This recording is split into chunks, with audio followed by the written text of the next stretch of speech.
On April 16, 1919, Seaman Second Class Joseph J. Hoffer was born.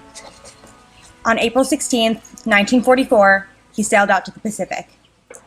And on April 16, 1945, he was reported as missing in action off the island of Okinawa.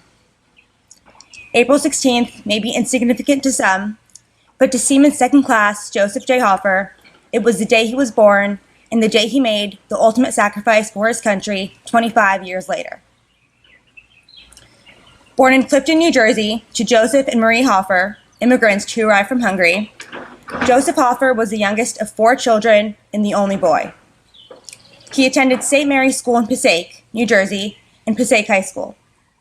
Passaic County was an epicenter for war manufacturing.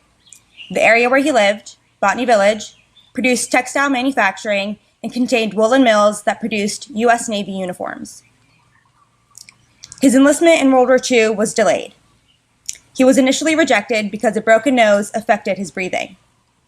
Still, he aided the war effort by working at Curtiss-Wright Aeronautical Company, building the plane engines and propellers that supported the island hopping campaign that he would eventually become a part of in the coming years of his life. Seaman Second Class Hoffer enlisted in the U.S. Navy on August 26, 1943. He was stationed on the East Coast before he deployed from Boston on April 16, 1944, aboard the U.S. Vincennes en route to join the Pacific Fleet at Pearl Harbor. On May 17, 1944, he was transferred to the USS Pringle. Aboard the Fletcher-class destroyer, Seaman Second Class Hoffer played an instrumental role in the U.S. Navy's island hopping and Mariana Islands campaign, fighting in the battles of Saipan, Guam, and Iwo Jima. These battles allowed American forces to gain control of small islands in the Pacific, while slowly breaking down Japan's defenses in order to invade the home islands. On April 14, 1945, the USS Pringle was assigned to one of the 15 radar picket stations off the coast of Okinawa. As a part of Radar Picket Station 14, Seaman Second Class Hoffer was aboard a target for enemy planes because the destroyers were isolated from the fleet to warn of incoming air attacks.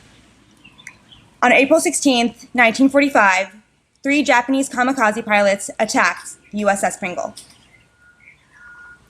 2 of the enemy planes were shot down, and the 3rd pilot crashed into the destroyer, splitting the vessel in 2, followed by a subsequent explosion.